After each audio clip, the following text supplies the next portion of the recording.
আসসালামু আলাইকুম। বাংলা সংবাদে সবাইকে স্বাগত জানাচ্ছি। আমি চিন্তিয়া হক। শুরুতেই সংবাদ শিরোনাম। জুমার নামাজের পর বড় কর্মসূচির ঘোষণা দিলেন হাসনাত।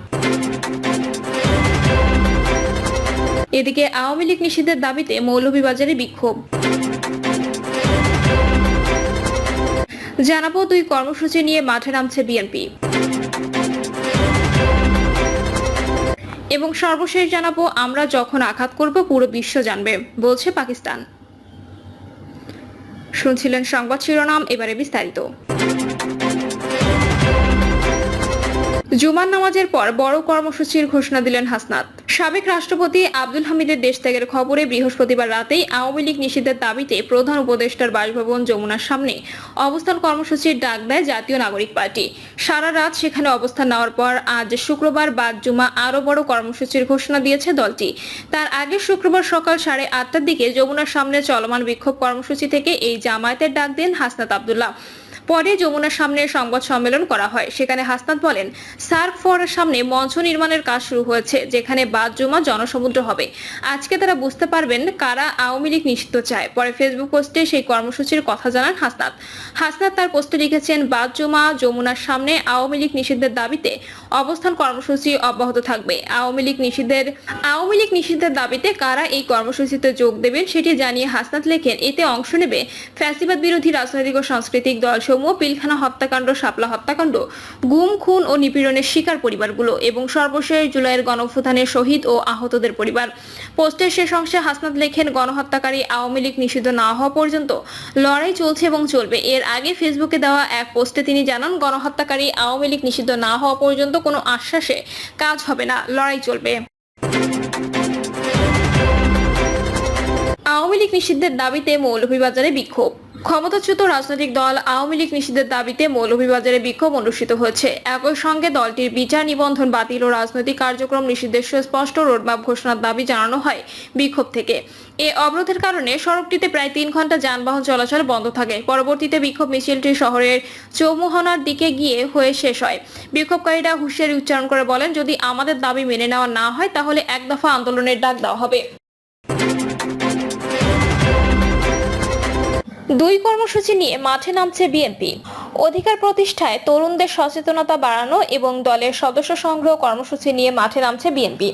আজ শুরু হচ্ছে তারুণের সেমিনার ও সমাবেশ কর্মসূচি। ছাত্রদল, যুবদল ও স্বেচ্ছাসেবক দলের ব্যানারে এইসব আয়োজনে বিএনপি নেতারাও তরুণদের বক্তব্য শুনবেন। তাদের মতামত বিশ্লেষণ করে এগিয়ে যেতে চায় দলটি। এদিকে সারা দেশে বিভিন্ন শ্রেণী পেশার মানুষের মাঝে বিএনপির আদর্শ ছড়িয়ে দিতে আগামী বৃহস্পতিবার শুরু হচ্ছে সদস্য সংগ্রহ কর্মসূচি। 1 কোটি সদস্য সংগ্রহের লক্ষ্য নিয়েছে তারা। বিএনপি নেতারা জানান, আওয়ামী লীগ সরকারের পতনে তরুণদের বড় ভূমিকা ছিল। মুক্তিযুদ্ধ থেকে দেশের প্রতিটি আন্দোলনে তাদের বড় অবদান ছিল। কিন্তু এখন এক শ্রেণীর মানুষ এই তরুণদের নিয়ে ব্লেম গেমের রাজনীতি শুরু করেছে। বিগত দিনে তাদের ভোটাধিকার থেকে বঞ্চিত করা হয়েছে। মেধাবী তরুণরা কাজের সুযোগ না পেয়ে বিদেশে পাড়ি দিচ্ছে, আর দেশে ফিরছে না। এটি উন্নয়নের ক্ষেত্রেও বড় বাধা। বিএনপি তরুণদের মেধা, জ্ঞান এবং তাদের স্বপ্নকে ধারণ করতে চায়। তাদের পৃষ্ঠপোষকতা নিয়ে দেশের উন্নয়নে তাদের কাজে লাগাতে চায়। ছাত্রদল, যুবদল ও স্বেচ্ছাসেবক দলের 8 দিনের কর্মসূচির অংশ হিসেবে আজ চট্টগ্রাম ইন্টারন্যাশনাল কনভেনশন সেন্টারে তারুণ্যের সেমিনার হবে। এতে তরুণদের মানব সম্পদ হিসেবে গড়ে তোলা এবং তাদের জাতীয়তাবাদী রাজনীতির সঙ্গে সম্পৃক্ত করা সহ বিভিন্ন বিষয়ে বার্তা দেওয়া হবে। কাল চট্টগ্রামের পলো গ্রাউন্ডে হবে তারুণ্যের রাজনৈতিক অধিকার প্রতিষ্ঠা সমাবেশ। এছাড়া আগামী 16 মে খুলনায় সেমিনার ও 17 মে সমাবেশ, 23 মে বগুড়ায় সেমিনার ও 24 মে সমাবেশ এবং 27 মে ঢাকায় সেমিনার ও 28 মে সমাবেশ হবে। চট্টগ্রাম, খুলনা এবং বগুড়া সমাবেশের প্রধান অতিথি হিসেবে থাকবেন বিএনপি মহাসচিব মির্জা ফখরুল ইসলাম আলমগীর। ঢাকার সমাবেশে বিএনপির ভারপ্রাপ্ত চেয়ারম্যান তারেক রহমানকে প্রধান হিসেবে রাখতে চায় যুবদল, স্বেচ্ছাসেবক দল ও ছাত্রদল। তবে এই বিষয়টি এখনো চূড়ান্ত হয়নি বলে সূত্র জানিয়েছে। এর আগে 2023 সালেও 3 সংগঠনের ব্যানারে তারুণ্যের সমাবেশ অনুষ্ঠিত হয়। ওই সময় আয়োজনের শুরু থেকেই ক্ষমতাসীন দল ও প্রশাসনের বাধার মুখে পড়লেও এবারের আয়োজন হচ্ছে বাধাহীন। তাই এবারের সমাবেশ ও সেমিনার ঘিরে দলের মধ্যে উৎসবের আমেজ তৈরি হয়েছে। উচ্ছ্বসিত নেতাকর্মীরা। সমাবেশ সফল করতে ইতিমধ্যে বিভাগের আওতাধীন প্রতিটি জেলায় প্রস্তুতি সভা ও প্রচারণা চালু চালানো হয়েছে। বিভাগীয় শহর, জেলা ও থানা পর্যায়ে যৌথ সভা ও প্রস্তুতি সভা হয়েছে। এতে যোগ দিয়েছেন সংগঠনের কেন্দ্রীয় নেতারাও। প্রচারণা চালানোর সময় সাড়া দিয়েছেন সাধারণ লোকজন। ঘোষিত কর্মসূচি বাস্তবায়নে একই সঙ্গে অনলাইন ক্যাম্পেইন শুরু হয়েছে। সেমিনারে কর্মসংস্থান, বহুমাত্রিক শিল্পায়ন, শিক্ষা, স্বাস্থ্য, মৌলিক অধিকার, কৃষি উন্নয়ন, পরিবেশ রক্ষা এবং নাগরিক সমস্যা নিয়ে তরুণদের বক্তব্য ও মতামত শুনবেন নেতারা। এর মধ্য দিয়ে তরুণদের বিএনপির রাজনীতির সঙ্গে সম্পৃক্ত করার চেষ্টা চালানো হবে। তরুণদের একটি শক্তিশালী প্ল্যাটফর্ম গড়ে তুলতে এই উদ্যোগ নেওয়া হয়েছে বলে বিএনপি নেতারা জানান। স্বেচ্ছাসেবক দলের কেন্দ্রীয় সাধারণ সম্পাদক রাজীব আহসান বলেন, সেমিনার এবং সমাবেশে দেশের তরুণদের কথা শুনবেন তারা। তরুণদের স্বপ্ন, মেধা, জ্ঞান, শক্তি এবং সাহসকে ধারণ করার সক্ষমতা বিএনপি রয়েছে।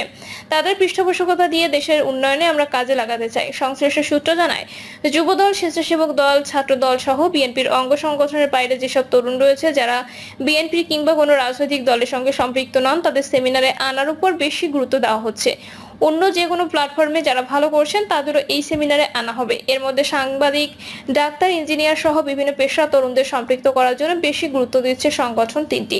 শুধু শিক্ষিত তরুণ নয়, যেসব তরুণ বিদ্যালয়ে যেতে পারেনি তাদেরও এই কর্মসূচিতে অংশগ্রহণের জন্য গুরুত্ব আরোপ করেছেন বিএনপি নেতারা। গতকাল বিএনপি সিনিয়র যুগ্ম মহাসচিব রুহুল কবির রিজভী জানান, সারা দেশে 1 কোটি সদস্য সংগ্রহ করার উদ্যোগ নিয়েছে তারা। আগামী 15ই মে শুরু হয়ে 15ই জুলাই পর্যন্ত এই কর্মসূচি চলবে। শিক্ষক, ব্যাংকার, এনজিও কর্মকর্তা, কৃষক ও শ্রমিক যে কেউ হতে পারেন সদস্য। জাতীয়তাবাদী আদর্শকে যারা বিশ্বাস করেন তাদেরই এই কর্মসূচির আওতায় আনা হবে। ঘোষণা করা হয়েছিল, কিন্তু তখন ফ্যাসিবাদী সরকারের নানা ধরনের চাপে ও বাধায় আশানুরূপ সদস্য সংগ্রহ হয়নি। এছাড়া জেলা পর্যায়ে দায়িত্বশীল নেতারাও কর্মসূচি বাস্তবায়নে সচেষ্ট ছিলেন না। তাই এবার এই কর্মসূচি শতভাগ সফল করতে কেন্দ্রীয়ভাবে মনিটরিং টিম গঠন করা হবে। বিভিন্ন জেলা ও মহানগরের সমন্বয় করবেন বিভাগীয় সাংগঠনিক ও সহ সাংগঠনিক সম্পাদকরা। আমরা যখন আঘাত করব পুরো বিশ্ব জানবে, বলছে পাকিস্তান। ভারত শাসিত কাশ্মীরের উধমপুর এবং পাঞ্জাবের পাঠানকোটে 3টি সামরিক স্থাপনায় ক্ষেপণাস্ত্র আর ড্রোন হামলা চালিয়েছে পাকিস্তান, এমনটি দাবি করেছে ভারতীয় সেনাবাহিনী। তবে এই দাবি নাকচ দিয়েছেন পাকিস্তানের প্রতিরক্ষা মন্ত্রী খাজা আসিফ। খবর সামা টিভির রেড লাইন উইথ তালাত অনুষ্ঠানে এই প্রসঙ্গে পাকিস্তানের প্রতিরক্ষা মন্ত্রী বলেছেন, যখন আমরা আঘাত করব তখন পুরো বিশ্ব তা জানতে পারবে। সামা টিভির রেড লাইন উইথ তালাত নামক অনুষ্ঠানে তিনি বলেন, আমরা পরিস্থিতি শান্ত রাখার চেষ্টা করেছি, তবে আমাদের সামরিক পরিস্থিতি অক্ষুণ্ণ রয়েছে। দাবি করা হচ্ছে পাকিস্তান জম্মুতে আঘাত হেনেছে, কিন্তু যখন আমরা সত্যিকারের আঘাত করব তখন পুরো বিশ্ব তা জেনে যাবে। ভারতের অন্তত 40 থেকে 50 জন সেনা সদস্য নিহত হয়েছে বলে দাবি করেছেন পাকিস্তানের তথ্য সম্প্রচার মন্ত্রী আত্মা তারার। খবর সামা টিভির। সংসদে একটি প্রস্তাবের উপর বক্তব্য দেওয়ার সময় পাকিস্তানের এই মন্ত্রী বলেন, ভারতের ক্ষেপণাস্ত্র হামলা জবাবে পাকিস্তানের পাল্টা হামলা নিয়ন্ত্রণ রেখা বরাবর 40 থেকে 50 জন ভারতীয় সেনা নিহত হয়েছে। তিনি বলেন, বাহিনীকে কার্যকর এবং শক্তিশালী প্রতিক্রিয়া দেওয়ার জন্য পূর্ণ অধিকার দেওয়া হয়েছে। এখন আমাদের সিদ্ধান্ত নিতে হবে এই বিষয়টি কোন দিকে যাবে। ভারত শাসিত কাশ্মীরের জম্মু অঞ্চলে আজ রাতে ড্রোন হামলা হয়েছে বলে খবর প্রচার করেছে রয়টার্স। তবে এই হামলা করেনি বলে জানিয়েছেন পাকিস্তানের সেনাবাহিনী। আল জাজিরাকে দেওয়া বক্তব্যে পাকিস্তানের 2 সামরিক কর্মকর্তা বলেন, ভারতের এই অভিযোগ তাদের মিথ্যা ধারাবাহিকতা ছাড়া আর কিছু নয়। একজন জ্যেষ্ঠ সামরিক সূত্র নাম প্রকাশ না করার শর্তে বলেন, গত রাতে কিংবা আজ পাকিস্তানে কোনো ধরনের হামলা চালায়নি। ভারত সরকার বৃহস্পতিবার দাবি করে পাকিস্তান ভারতের 15টি শহরে ড্রোন হামলা চালিয়েছে। তবে পাকিস্তান এসব অভিযোগ সাজানো গল্প বলে উড়িয়ে দিয়েছে। রয়টার্সের প্রতিবেদনে বলা হয়েছে, ভারত নিয়ন্ত্রিত কাশ্মীরের জম্মু অঞ্চলের আখনুর, সাম্বা, কাঠুয়া এবং আরও কয়েকটি স্থানে ড্রোন হামলা হয়েছে। ভারতের এক অজ্ঞাতনাম কর্মকর্তার বরাতে এই তথ্য জানিয়েছে সংবাদ সংস্থাটি। রয়টার্স আরও জানিয়েছে, ভারতীয় সামরিক সূত্র দাবি করেছে জম্মু বিমানবন্দরের আশপাশে ড্রোন হামলা হয়েছে, যা পাকিস্তান থেকে চালানো হয়েছে বলে তারা ধারণা করা হচ্ছে। এই হামলার ফলে এখনো পর্যন্ত কোনো প্রাণহানি বা ক্ষয়ক্ষতির বিস্তারিত তথ্য পাওয়া যায়নি।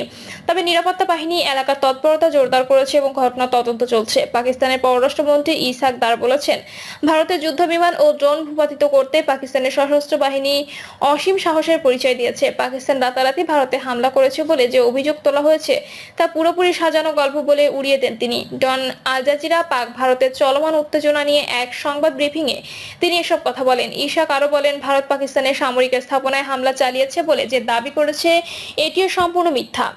আগামীকাল পাকিস্তানের জাতীয় নিরাপত্তা পরিষদের একটি গুরুত্বপূর্ণ বৈঠক অনুষ্ঠিত হবে বলে জানিয়েছে দেশটির উপপ্রধানমন্ত্রী পাকিস্তানের পররাষ্ট্রমন্ত্রী ইসাক দার। দেশটির এই মন্ত্রী বলেন, ভারত রাফাল যুদ্ধবিমান নিয়ে গর্ব করছে এবং যা ইচ্ছা তাই করার হুমকি দিয়েছে। তবে পাকিস্তানের বিরুদ্ধে আগ্রাসন চালানোর সময় ভারত অপমানজনক ও বিব্রতকর পরিস্থিতির মুখোমুখি হয়েছে। প্রিয় দর্শক, এই ছিল এখনকার সর্বশেষ সংবাদ। আপডেট সব সংবাদ পেতে চ্যানেলটি সাবস্ক্রাইব করে বেল আইকনটি ক্লিক করে রাখুন।